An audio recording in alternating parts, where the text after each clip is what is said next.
Hello and welcome to programme report card. मैं हूं अलीना फारूक शेख और आज हम दो अहम सवालों पर एक बार फिर बात करेंगे। सबसे पहला सवाल है जी, मुस्लिम लीग नून के सदर और कायदे-ए-हिज़्ब के ख़िलाफ़ शहबाज शरीफ और शहजाद अकबर का शहजाद अकबर ने कुछ सबूत पेश किए हैं। इससे मुतल्लिक मुस्लिम लीग नून के सदर और कायदे-ए-हिज़्ब के ख़िलाफ़ शहबाज शरीफ कहते हैं कि जी हुकूमत और नैब उन पर आज तक कोई इल्ज़ामात साबित नहीं कर सकें, सब प्रोपेगेंडा है। नैब न्याजी गठजोड़ हमेशा अदालतों से राह फरार इख्तियार करता है।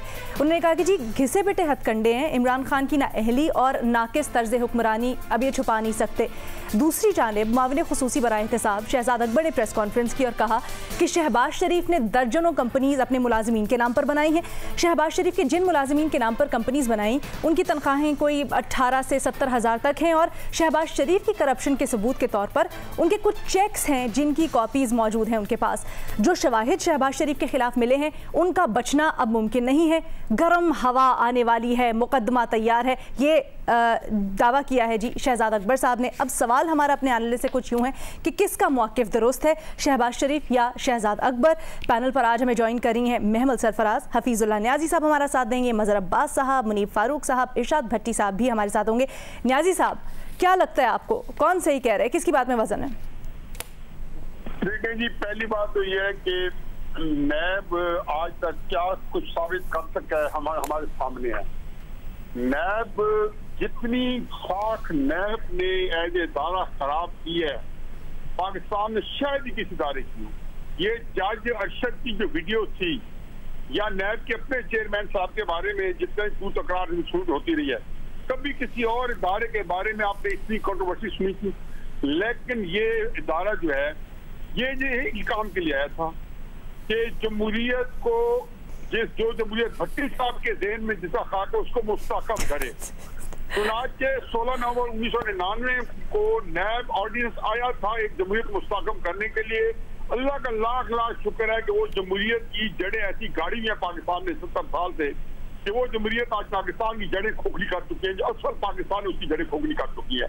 अब इसमें ये जितने क्यों तकरार होती है, ये चौधरी बरादरान का जो केस तो आखिरी पेशकश है, अभी आया है ना। ये केस था क्या? यही केस था जो नैब को शर्फ करना पड़ा। क्यों करना पड़ा? काफिली बनानी थी। अब इनको शर्म आनी चाहिए ऐसे केसों को झाड़ पूछ के दोबारा पब्लिक में लाने के लिए। कि आपको कुछ को होते हैं, कोई शर्म होती है, कोई याद है कि यार ऐसे केसों छोड़ो। तो ये शहजाद अकबर है क्या चीज? आप इनका तजर्बा देखें, कौन सी बात है सच्ची की? झूठ बोलना इनका शुआर बन चुका है। अच्छा। और सच्चाई से बोलते हैं कौमी सुबह में तकलीफ होती है कि इतना सीनियर आदमी है, इतने मुअज़्ज़ज़ आदमी है, इतने बड़े वकील हैं और अच्छी भलीमानस बात भी कर। अच्छा चले, यहाँ पे हम ना न्याजी साहब थोड़ा सा बेनिफिट ऑफ डाउट दे देते हैं कि हो सकता है उनके पास कुछ सबूत हों। अभी वो कह रहे हैं मुकदमा तैयार है, आगे चल के वक्त बताएगा कि क्या होता है महमल। लेकिन जिस तरह से मीडिया पे आए शहजाद अकबर साहब खुद पूरा उन्होंने जो सबूत थे वो दिखाए, दावे किए बहुत से। उसके बाद सोशल मीडिया पर हम देखते हैं एक मुनज़्ज़म मुहिम चल रही है। जुल्फ़ी बुखारी साहब उन्होंने तो मफरूर मुल्ज़िम करार दे दिया, वांटेड का इश्तिहार चला दिया शहबाज शरीफ ने। तो क्या at the end of the day ये ऑप्टिक्स की गेम है? देखिए, मुझे लगता है लीना कि इसके अंदर शहबाज शरीफ साहब का मौक़िफ़ दुरुस्त है। उसकी वजह ये है कि देखिए शहजाद अकबर साहब तो पिछले 1-1.5 साल से आ रहे हैं टीवी पर, इसी तरह की प्रेस कॉन्फ्रेंसेस भी हर एक के बारे में करते हैं। एंड पे जब नैब पकड़ के ले जाते हैं तो नैब के पास कोई सबूत नहीं निकलता, ठीक है। दूसरा, जुल्फ़ी बुखारी साहब के बारे में भी एक्चुअली इसी टाइप के सबूत थे नैब के पास, जो ये बातें शहबाज शरीफ साहब के बारे में कर रहे हैं कि उनकी फलानी प्रॉपर्टीज, तो फलाना नाम, तो फलानी चीज, तो ये वो।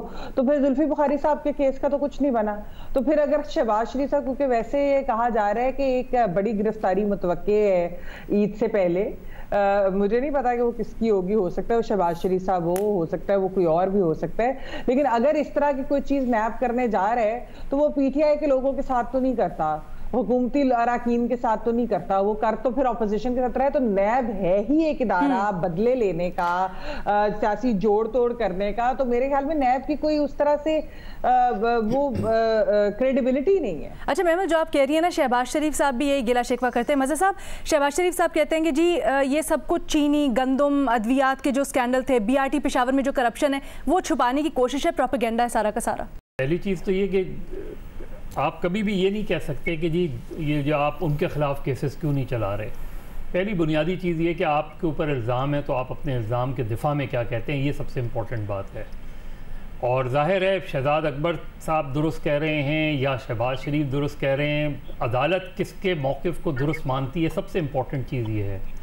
मैं उसको क्या बादी नज़र में समझता हूँ या हमारे यहाँ बैठे हुए पैनल के लोग क्या समझते हैं, ये इम्पोर्टेंट नहीं है।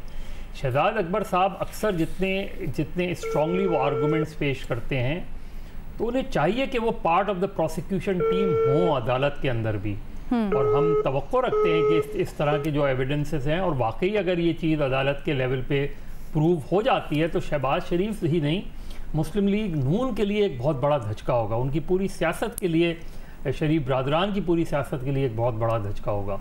लेकिन माजी में भी हमने सुना इतने स्ट्रॉन्ग जो है वो प्रेस कॉन्फ्रेंसेस की गई, कहा गया कि ये सारे सबूत हैं, इससे बच के नहीं निकल सकते, लेकिन वो बच के निकल जाते हैं। तो अब कहाँ खेल हो रहा है ये मुझे नहीं पता, लेकिन असल चीज़ ये है कि मैं क्या समझता हूँ या आप क्या समझती हैं या न्याजी साहब क्या समझते हैं और दीगर लोग क्या समझते हैं, इम्पॉर्टेंट ये है कि अदालत क्या समझती है। अच्छा, वो जो नैब का टार्जन हरकत में आने वाला है, क्या वो इसी तरफ इशारा कर रहे हैं, बड़ी गिरफ्तारी जो कह रहे हैं?